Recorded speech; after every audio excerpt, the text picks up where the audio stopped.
okay, you're doing great. What shape would you say? Let's do two things. The cutting horse industry is at. What kind of shape is that? And the horse industry in general right now. The cutting horse industry is hot. COVID obviously killed everybody. Weren't able to go anywhere. People weren't hauling, so it was a very slow year. And then when the restrictions were lifted, people just Didn't they not went have nuts. the Congress in 2020 or 2021? Last year was the last year they had the Congress. They canceled it the year before, Right, during COVID. right. There was the Derby was canceled. The Super Stakes were canceled. I mean, everybody was canceled. But after the COVID restrictions were lifted, everybody just went nuts and went showing, and everybody sent horses. So we're going on the second year after COVID, and it hasn't slowed down at all. So I see on the short term the cutting horse industry maintaining itself. I think based upon the environment from the political standpoint, depending upon how that arises next year and the next 2 years, I think will be very indicative of whether we maintain where we're at or if we slow down a little bit. I think on the horse industry as a whole is very healthy. I don't think it's quite as strong as what it was last year. Obviously, you can maintain a real high level, but it's somewhere it's going to level off a little bit, and I believe it's leveling off. The price of horses are still very high. The horse market is very strong. Good horses are hard to come by.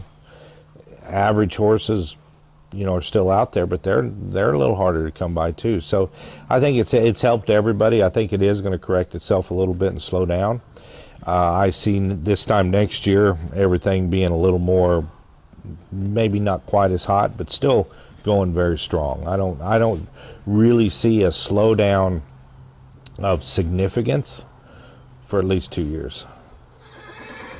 I have to ask because I think that over the last several years, I think people in a lot of industries feel that there is just such a separation of economic classes, and obviously horses are something that separate because it's expensive. So I have two questions relative to that. I'll start with this, and I've seen this in other parts of the horse industry. I hate to see that the entry level becomes out of reach for people. Do you still think that there is a way for people to get in this? And I have to mention, over the week that I've been here, there was a woman came in, and she's interested, and I applaud you. You did the right thing. You said, let's take our time. Let's have a 1-3. You didn't say, let's go out and spend $50,000 on a horse. No. You told her to dip her big toe in the pool first and come out and work and all that kind of stuff. So that's number one question. With all the economic woes, price of gas and everything, is there an affordable entry-level price point that people can get into the horse business? Well, there is. I mean, but it's all relative to how much you're making and how much you want to spend. Right. Obviously, 3 years ago, a $10,000 horse, beginner horse 3 years ago, is 20 to 25 now. So it's almost doubled. So the price point is much higher. So it eliminates a certain percentage of the population. But I do think that that's slowly correcting itself. And I do believe that by this time next year, it's going to be not as low as what it was, but it's going to be relative. And it's not like buying a $5,000 trail horse and going trail riding. I mean, obviously you've got to have a horse that's trained, that's tuned, it needs some tuning. You've got to get some coaching from a trainer. Right. So I look at it like this: instead of somebody buying a $50,000 boat and going boating, or somebody that's buying a vacation home that goes 3 times a year, they buy a cutting horse and they go show. And so instead of them playing golf per se, they go play. They ride cutting horses. So I compare it to that more or less. It can be affordable to anybody. You set up a program with the trainer. You want to show 1 time a month, twice a month, 1 time every 6 weeks. and then there's a price point for that, and then you get a budget. I mean, I have certain people that has a budget. They can only show once a month, once every 6 weeks, so we set it up to make it work for them. Then we have other people that want to go every weekend, and we have a budget for that, and we set it up for that. So I think that you tailor what that individual wants to what you can provide, and there's a happy medium there that both sides can see. I was in another discipline at one point, and I used to get into fights about this. Do you think the people at the top are aware of this, so that there is an entry level that is affordable for people, NCHA, et cetera? Do you think that they?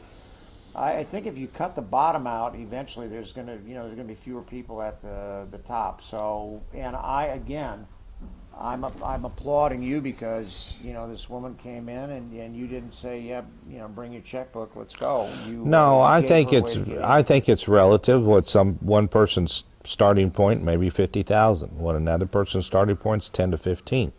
So it's relative, and you're saying the top hands. I think everybody is aware of the financial risk and the financial what you need to do this. How high a level you go is based upon the horsepower, and the horsepower is based upon what you want to spend. You can drive a Ford or you can drive a Porsche.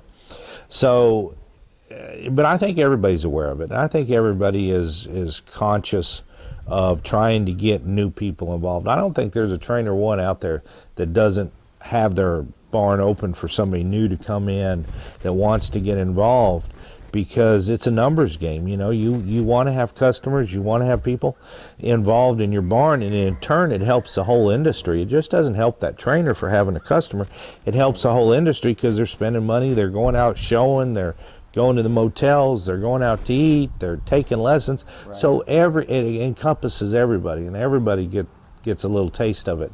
And so I think that 90% of trainers, promote this sport in a very, very good way based upon their level, what they're wanting to do, whether they're doing all majors or whether they're doing affiliates or if they do a combination. So I think that, your clientele is going to base kind of what you're going to do as well.